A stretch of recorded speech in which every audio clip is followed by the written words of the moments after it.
चलिए गाइज, आज हम शुरू करने जा रहे हैं ओवरयूज इंजरीज की साइट।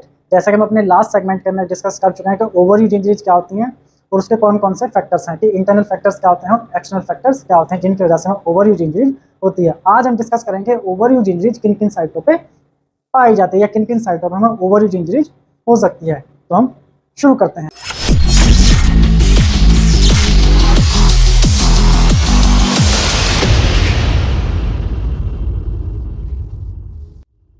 सबसे पहले साइट में जो आती है वो आती है हमारी बोन। ये ओवरयूज इंजरीज की जो साइट है उसके अंदर बोन को हम सबसे पहले लेंगे कि बोन के अंदर किस किस तरह की ओवरयूज इंजरीज हो सकती हैं। इसके अंदर हम यहाँ पे लिख लेते हैं साइट,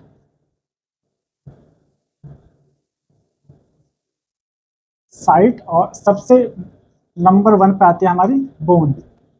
जिस तरह से हमने एक्यूट इंजरी के अंदर पढ़ा था वहां पे भी सबसे पहले बोन ही जो साइट थी कि बोन के ऊपर किस किस तरह की एक्यूट इंजरीज होती हैं, और ओवरयूज इंजरीज के अंदर भी बोन ही है। तो हम इसके अंदर सबसे पहले हम लेंगे स्ट्रेस फ्रैक्चर। स्ट्रेस फ्रैक्चर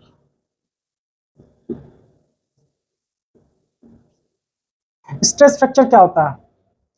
जब हम ट्रेनिंग करते हैं या वर्कआउट करते हैं या गेम खेल रहे होते हैं या कोई दूसरा काम कर रहे होते हैं, उस टाइम पे कोई पर्टिकुलर फोर्स आके हमें टकरा जाए या ओवर ट्रेनिंग हो जाए, उसकी वजह से भी हमें स्ट्रेस फ्रैक्चर होने के चांसेस रहते हैं। ये स्पोर्ट्स पीपल को, जो स्पोर्ट्स पर्सन होते हैं, बहुत ही कॉमन फ्रैक्चर है स्पोर्ट्स पर्सन के लिए स्ट्रेस फ्रैक्चर। हम इसके बारे में थोड़ा सा लिख लेते हैं। It is a common injury, is a common injury among sports people। and then next point आता हमारा, it is a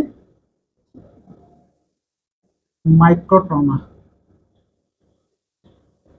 micro trauma या माइक्रो इंजरी, यानी कि ये जो इंजरी है, स्ट्रेस फ्रैक्चर है बोन के अंदर, ये बहुत ही माइक्रो लेवल पे होता है, स्पोर्ट्स पर्सन के अंदर बहुत ही कॉमन है। अब हम जो स्ट्रेस फ्रैक्चर है ये होता किस तरह से है? अभी जैसे मैंने बताया कि अगर हम कोई एक्सेसिव लोड लेते हैं, कोई वर्कआउट एक्सेसिव करते हैं या कोई थ्रस्ट हमें लग जाए, ऐसी कंडीशंस में हमें स्ट्रेस फ्रैक्चर होने के चांसेस रहते हैं। कई दफ़ा आप लोगों ने सुना होगा कि घर में या कोई स्पोर्ट्स पर्सन है या कोई आम आदमी अगर उसको इंजरी होती है तो बहुत ही माइनर लेवल पे इंजरी होती है, जिसको हम बोलते हैं हेयर लाइन फ्रैक्चर। तो वो जो हेयर लाइन फ्रैक्चर है वो स्ट्रेस फ्रैक्चर की कैटेगरी में ही आता है। तो बेसिकली जो आम भाषा उसको हेयर लाइन फ्रैक्चर बोलते हैं, लेकिन जो रियल जो एक्चुअल नेम होता है वो होता है हमारा स्ट्रेस फ्रैक्चर, जो बहुत ही माइनर लेवल का होता है। एक्सरे जब हम करते हैं तो उसके अंदर बहुत ही माइनर सा वो दिखाई देता है, उतना वो मतलब शार्पली हमें दिखाई नहीं देता। तो उस फ्रैक्चर को हम कहते हैं स्ट्रेस फ्रैक्चर। किस तरह से होता है ये? इसके मेनली 2 कॉज हैं, इसको हम कॉज में ले सकते हैं। ऐसे हम करके इसके कॉज लिख लेते हैं। एक कॉज यानी कि जब कोई भी जो वर्कलोड के टाइम पे या लोड है, जब हम फिजिकल वर्कआउट कर रहे होते हैं, वो पर्टिकुलर किसी एक पॉइंट पे जाए, उसकी वजह से भी हमें ओवरयूज इंजरीज में स्ट्रेस फ्रैक्चर हो सकता है। यानी कि पर्टिकुलर लिख सकते हैं force impact in particular point of bone, यानी बोन के किसी पर्टिकुलर पॉइंट ऑफ फोर्स का इम्पैक्ट पड़े हैवी, तो उसकी वजह से भी हमें स्ट्रेस फ्रैक्चर हो सकता है। देन नेक्स्ट आता है हमारा मसल्स पुल डाउन, यानी कि या मसल्स की जब मसल्स हैवी तरीके से, या कई दफा हम जब मसल्स को पुल करते हैं तो उसकी वजह से भी थोड़ा सा जो फोर्स है वो ज़्यादा लग जाती है, तो उसमें भी हमें स्ट्रेस फ्रैक्चर होने के चांसेस रहते हैं। इसमें हम मसल्स पुल लिख सकते हैं।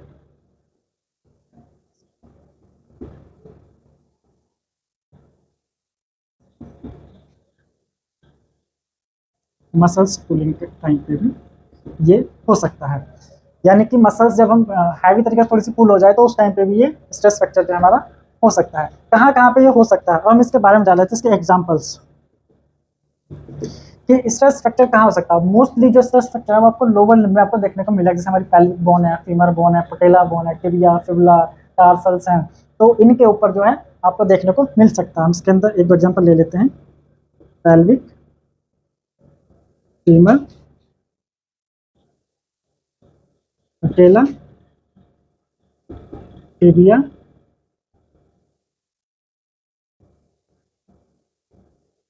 फिबुला। तो मोस्टली जो लोअर लिम्ब की बोन है उनके अंदर आपको स्ट्रेस फ्रैक्चर आपको कॉमनली देखने को मिल जाएगा। अब हम आगे इसकी बात करते हैं। ये हमारा, इसको हम लिख लेते हैं पहला पॉइंट बोन के अंदर, कि बोन के अंदर स्ट्रेस फ्रैक्चर क्या है। स्पोर्ट्स के अंदर कॉमन इंजरी है, माइक्रो ट्रॉमा इंजरी होती है बोन के अंदर, और पर्टिकुलर किसी जो पॉइंट है बोन का उस पर अगर इनका फोर्स का अगर बहुत ज़्यादा हैवी इम्पैक्ट पड़ता है तो वहाँ पे आपको मिल सकता है। दूसरा, मसल्स अचानक से अगर पुल करती है अपने आप को तो उसकी वजह से भी ये स्ट्रेस फ्रैक्चर हो सकता है। कॉमन एग्जांपल्स क्या है इसके? पेल्विक बोन, फीमर, पटेला, टिबिया, फिबुला, टार्सल्स बोन भी इसके अंदर इंक्लूड होती है। तो ये हमारा स्ट्रेस फ्रैक्चर था। अब हम जो बोन है इसका हम सेकंड पॉइंट की बात कर लेते हैं। सेकंड पॉइंट आता है हमारा बोन स्ट्रेन। बोन स्ट्रेन क्या चीज़ होती है? मैं इसको एक बार यहाँ पे हम इसके बारे में लिख लेते हैं। बोन स्ट्रेन यहाँ लिख लेते हैं सेकंड पॉइंट, बोन स्ट्रेन। दोनों में ज्यादा अंतर नहीं होता, बोन स्ट्रेस इसमें स्ट्रेस फ्रैक्चर के अंदर और बोन स्ट्रेन के अंदर। बोन स्ट्रेन क्या होता है? देखिए, ये माइक्रो ट्रॉमा आता है, माइक्रो लेवल की इंजरी होती है स्ट्रेस फ्रैक्चर। लेकिन अब इससे भी अगर ज्यादा कोई माइक्रो लेवल पे इंजरी होगी तो उस इंजरी को हम क्या कहते हैं? बोन स्ट्रेन बोलते हैं, यानी कि स्ट्रेन फ्रैक्चर हम कह सकते हैं बोन का। ये तो ऑलरेडी माइक्रो है, ये विजिबल हो सकता है। जब हम लोग एक्सरे करते हैं तो उसमें जो हेयरलाइन फ्रैक्चर है वो दिख जाता है, लेकिन जो बोन स्ट्रेन है ये उतनी आसानी से नहीं दिख पाता। तो जो इससे भी ज़्यादा माइक्रो लेवल की इंजरी होती है उसको हम बोन स्ट्रेन बोलते हैं। इसको हम लिख सकते हैं, अगर दो कैटेगरी माइल्ड और सिवियर में अगर हम इसको रखें तो माइल्ड में हमारा आएगा स्ट्रेन, और अगर हम सिवियर की बात करें तो सिवियर में हमारा आएगा स्ट्रेस फ्रैक्चर। स्ट्रेस फ्रैक्चर कई दफ़ा जब इसका एक्सरे वगैरह या कई दफ़ा देखते हैं तो वहाँ पे हमें किसी पर्टिकुलर बोन पे, अगर ये बोन है तो हमें रिमॉडलिंग जैसा कुछ इस तरीके का हमें दिखाई देता है, जिसे बोन स्ट्रेन कहते हैं। ये रिमॉडलिंग टाइप में दिखाई दे सकता है। तो दो तरीके के, स्ट्रेस फ्रैक्चर और बोन स्ट्रेन। माइक्रो लेवल पे ये फ्रैक्चर होता है, बोन जो हमारा ये स्ट्रेस फ्रैक्चर है, और अगर इससे भी कोई ज़्यादा माइक्रो लेवल पे होगा तो वो हमारा बोन का स्ट्रेन कहलाएगा, उसे हम स्ट्रेस फ्रैक्चर नहीं कहेंगे। तो ये कुछ दो साइड्स थी हमारी बोन के अंदर के किस किस तरह की ओवरयूज इंजरी जो है स्पोर्ट्स पर्सन को हो सकती है। अब हम आगे जो हम बात करने वाले हैं वो है हमारा आर्टिकुलर कार्टिलेज, जो बोन के ऊपर ही पाया जाता है। अब हमारा जो नेक्स्ट पॉइंट है वो है आर्टिकुलर कार्टिलेज। आर्टिकुलर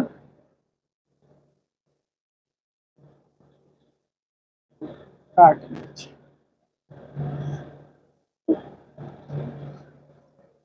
देखिए आर्टिकुलर कार्टिलेज जैसा कि आप सब लोग जानते हैं ये हमारी बोन है इस तरह से, और बोन के ऊपर एक लेयर पाई जाती है। इस लेयर को हम क्या कहते हैं?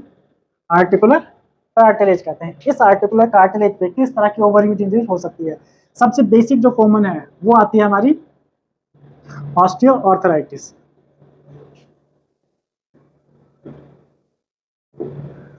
ऑस्टियोआर्थराइटिस, इसके अंदर क्या होता है? जो कार्टिलेज है वो हमारा धीरे धीरे ऊपर से घिसने लगता है। वैसे तो ये कंडीशन 40 प्लस के बाद ज़्यादा कॉमन देखने को मिलती है, लेकिन अगर बॉडी का जो पार्ट्स है उनका बहुत ज़्यादा अगर यूज़ करें, जैसे स्पोर्ट्स पर्सन की अगर हम बात करें तो ये वाली कंडीशन उनके अंदर भी बहुत कॉमन उतनी देखने को नहीं मिलती, अनकॉमन कंडीशन। लेकिन कई दफ़ा स्पोर्ट्स पर्सन को भी जो कार्टिलेज का जो घिसना होता है वो प्रॉब्लम ऑस्टियोआर्थराइटिस देखने को मिल जाती है। इसके अंदर जैसे मैंने बताया कि जो बोन है, जो कार्टिलेज है हमारा, वो धीरे धीरे ऊपर से इरोज होना शुरू हो जाता है, वो घिसना शुरू हो जाता है। तो उस कंडीशन को हम क्या कहते हैं? ऑस्टियोआर्थराइटिस। देन नेक्स्ट पॉइंट है इसके अंदर वो है हमारा patella femoral syndrome.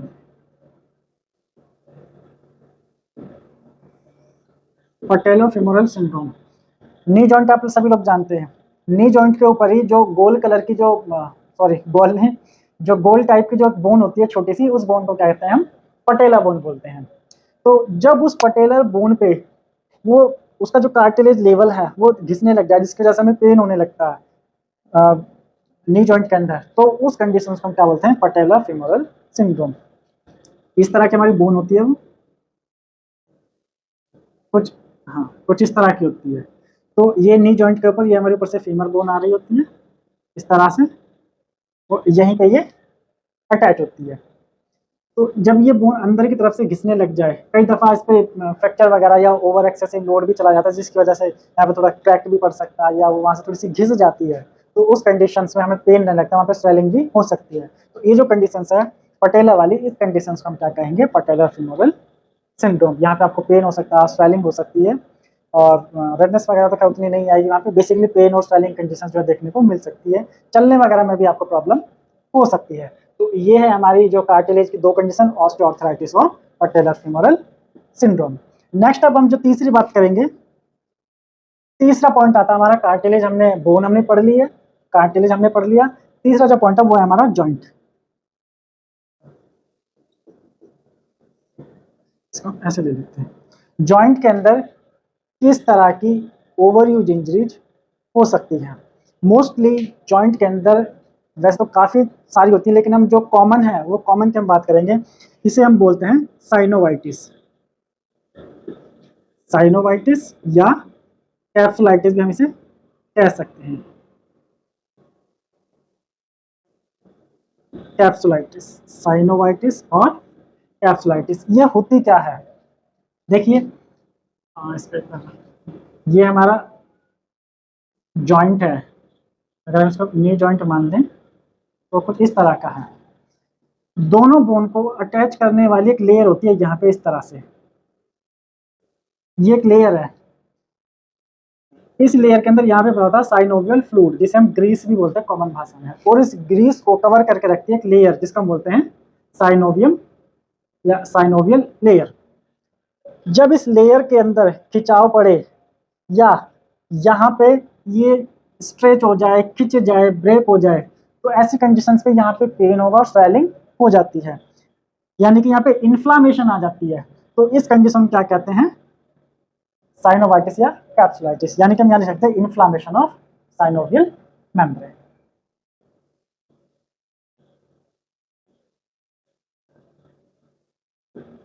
Inflammation of synovial membrane. जब साइनोवियल मेम्ब्रेन के अंदर इन्फ्लामेशन शुरू हो जाए, वहाँ पे स्वेलिंग शुरू हो जाए, पेन हो जाए, होगा किस वजह से? एक्सेसिव ट्रेनिंग की वजह से, लोड की वजह से वो खिंच जाती है, तो ऐसी कंडीशंस में साइनोवाइटिस हो जाता है जॉइंट के अंदर। ये मोस्ट कॉमन इंजरी है, एक दो और भी हो सकते हैं, लेकिन ये समझने के लिए सबसे बेटर ये इंजरी है जॉइंट के अंदर। तो ये हमारा तीसरा पॉइंट जो है ये भी कंप्लीट हो गया है। बाकी हम अगर जॉइंट के अंदर कोई और कंडीशन ओवर यूज इंजरीज में आएगी तो हम धीरे धीरे जैसे हमारी सीरीज बढ़ेगी उसके अंदर हम आपको टाइम टाइम पर बताएंगे। इसके अलावा अब हम बात करते हैं लिगामेंट की। लिगामेंट,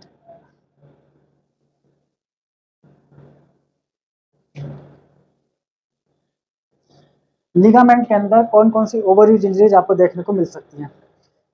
वैसे तो लिगामेंट के अंदर जो है बहुत ही उतनी कॉमन इंजरी आपको देखने को नहीं मिलेगी। ओवर यूज इंजरी की हम बात करें, एक्यूट इंजरीज के अंदर बहुत मिल जाती है, लेकिन ओवर यूज इंजरीज बहुत कम होती है। मोस्टली जो अफेक्टेड पार्ट होता है वो उसका एमसीएल होता है, मीडियल कोलेक्टर लिगामेंट, जो नी जॉइंट के अंदर पाया जाता है।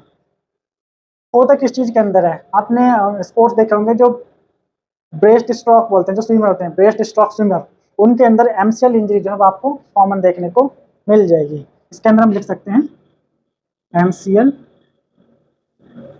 Injury in breast stroke swimmer.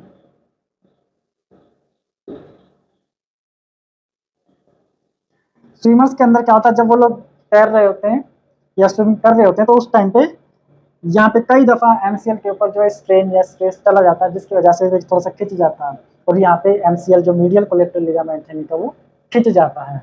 तो ये लिगामेंट की मोस्ट ये कॉमन इंजरी जो है ओवर यूज में आती है। बाकी इतनी कॉमन जो है आपको देखने को नहीं मिलती, तो ये हम इसको इसलिए हमने ये वाली इंजरी ली है। स्विमर्स के अंदर जो है जो ब्रेन जो ये ब्रेस्ट स्ट्रोक स्विमर है तो एमसीएल इंजरी उनके अंदर उतनी कॉमन तो हम इसे नहीं कह सकते, लेकिन ये ज़्यादातर उन्हीं पर्सन के अंदर देखी जाती है। बाकी इसके अलावा उतनी कोई कॉमन इंजरी है नहीं ओवर यूज की लिगामेंट के अंदर। तो हम आगे नेक्स्ट पॉइंट पढ़ लेते हैं, टेंडन पढ़ लेते हैं कि जो टेंडन के अंदर किस तरह की जो है ओवर यूज इंजरी देखने को मिल सकती है, क्योंकि एक्यूट इंजरी बहुत ही कॉमन होती है, इजीली मिल जाती है। ओवर यूज इंजरी जो है वो उतनी देखने को नहीं मिलती काफी सारी स्ट्रक्चर्स के अंदर। हाँ, टेंडन के अंदर ओवरयूज इंजरी काफी कॉमन है, वहां आपको देखने को जरूर मिलेगी। तो मैं 2 इंजरी जो है बहुत इंपॉर्टेंट है, उनको डिस्कस करूंगा टेंडन के अंदर। एक बार मैं इसको रफ कर लेता हूँ।